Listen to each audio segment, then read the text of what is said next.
Pensemos en esto por un momento. ¿Quién escribió el guión que seguimos en la vida? Porque muchas veces, sin darnos cuenta, estamos siguiendo una historia que no elegimos. Son como guiones invisibles, narrativas que simplemente heredamos y que nos dirigen casi en piloto automático. Y eso nos lleva a la pregunta central, una que planteó el filósofo Alan Watts. ¿Es posible ser quien cambie esa historia? Es una pregunta poderosa, ¿no creen? Una invitación a ver si de verdad podemos tomar las riendas de nuestra propia narrativa. Y es que la mayoría de las veces estos guiones funcionan así, en automático, pasan de generación en generación y van moldeando todo, nuestras decisiones, cómo reaccionamos, lo que creemos. Y lo más increíble es que a menudo ni siquiera somos conscientes del poder tan inmenso que tienen sobre nosotros. Muy bien, entonces vamos a meternos de lleno en la primera parte. Vamos a desmenuzar qué son exactamente estas historias que nos limitan y, más importante aún, cómo es que se arraigan tan profundo en nuestra mente. Desde la psicología, a esto se le llama identidad narrativa. Básicamente es la historia que nos contamos para entendernos. Es como el pegamento que une todos los pedazos de nuestra vida, el pasado, el presente, el futuro, y les da un sentido, una coherencia. Hay un proverbio africano que lo clava. Si el león no cuenta su historia, la contará el cazador. Es brillante, porque si no tomamos un papel activo, si no escribimos nuestra propia historia, algo o alguien más lo hará, ya sea el entorno, las experiencias que tuvimos o lo que otros esperan de nosotros. Un ejemplo perfecto de una de estas historias limitantes es el concepto de indefensión aprendida de Martin Seligman. Es fascinante, miren. En sus experimentos exponía a la gente a un ruido súper molesto que no podían apagar. Al principio intentaban, pero luego se rendían. Lo increíble es que más tarde, cuando sí les daban una forma de escapar del ruido, ya no lo intentaban. Se quedaban ahí. Habían internalizado por completo la historia de que no podían hacer nada. Seligman identificó que estas historias limitantes tienen como una arquitectura basada en 3P. Entenderlas es el primer paso para poder desarmarlas. Primero, ¿el problema se siente penetrante, como que afecta todo en la vida? Segundo, ¿se siente permanente, como que nunca va a cambiar? Y tercero, ¿es personal? O sea, ¿uno se echa toda la culpa? Esas son las preguntas clave que nos ayudan a ver el esqueleto de estas creencias. Ok, ya vimos cómo se forman estas historias en la cabeza. Ahora, la pregunta es, ¿cómo se convierten en acciones reales, en lo que hacemos todos los días? Vamos a usar una metáfora muy sencilla, pero muy potente. Pensemos que nuestras historias son el mapa que usamos para navegar la vida. Y si las historias son el mapa, bueno, nuestros hábitos son el camino que recorremos todos los días con ese mapa en la mano. Son literalmente la manifestación física de esas historias. Son los senderos que el cerebro va marcando una y otra vez hasta que se vuelven automáticos. Esto lo explica de maravilla una analogía que leí por ahí. Imaginen un camino de tierra. Si se camina por él 5 veces al día por unos meses, se va a formar un sendero bien marcado. Pasa lo mismo en el cerebro. Cada vez que repetimos algo, esa vía neuronal se hace más y más profunda.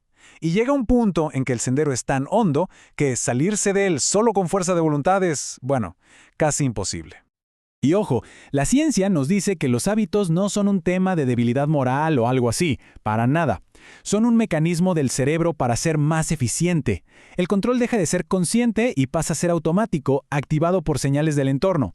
Por eso, esa gente que parece tener un autocontrol de acero, muchas veces lo que tiene es un entorno inteligentemente diseñado para que los buenos hábitos salgan solos, sin pensar. Bueno, y aquí viene el giro en la trama. Ya entendimos el problema, cómo funciona, ahora vamos a lo bueno, la solución. Este es el momento en que se puede pasar de ser solo un personaje en la historia a ser el autor. Hay una frase de Tony Robbins que es ¡pum!, directa. Divórciate de tu historia de limitación y cásate con la verdad de que tienes posibilidades ilimitadas. Marca perfectamente ese cambio de chip. Es una decisión consciente. Soltar la historia que nos ata y abrazar una que nos dé alas. Aquí se ve clarísimo el contraste. La clave de todo es pasar de pensar que la vida simplemente nos sucede a pensar que la vida sucede para nosotros. Y ojo, no es negar los problemas o las cosas malas que pasan, es reinterpretar el pasado, dejar de verlo como una condena y empezar a verlo como un campo de entrenamiento que nos hizo más fuertes. Entonces, para escribir esta nueva historia, podemos usar 3 temas como si fueran los cimientos. El primero es la agencia, o sea, reconocer nuestro propio poder para influir en las cosas. El segundo es la redención, que es básicamente encontrarle el lado bueno, la lección, a algo malo que pasó. Y el tercero es la creación de significado, que es ver un desafío no como un obstáculo, sino como algo que nos preparó para algo más grande. Perfecto. Ahora vamos a la parte práctica, a lo concreto. ¿Cómo se hace todo esto? Veamos una guía paso a paso. Podemos resumir el proceso en 4 pasos. Número 1. Conciencia. Darse cuenta de la vieja historia y del hábito. Sin juzgar, solo observarlo. Número 2. Intención. Imaginar, visualizar. ¿Cómo sería un comportamiento nuevo y mejor? 3. Acción. Aquí está la clave. Practicar ese nuevo hábito una y otra vez a propósito, para acabar ese nuevo sendero en el cerebro. Y 4, que es crucial, entorno. Rediseñar lo que nos rodea para que sea más fácil hacerlo nuevo y más difícil hacerlo viejo. Y ese último punto sobre el entorno es súper importante. La ciencia ha descubierto algo llamado el efecto de discontinuidad de hábitos, que significa que cuando algo grande cambia en la vida, una mudanza, un nuevo trabajo, nuestras rutinas se rompen. Las viejas señales que activaban los hábitos de siempre desaparecen. Y eso es una ventana de oportunidad de oro para crear nuevos patrones con muchísimo menos esfuerzo. Un ejemplo buenísimo de esto pasó durante una huelga del metro en Londres. Claro, la gente se vio forzada a buscar otras formas de llegar al trabajo. ¿Y qué fue lo más interesante?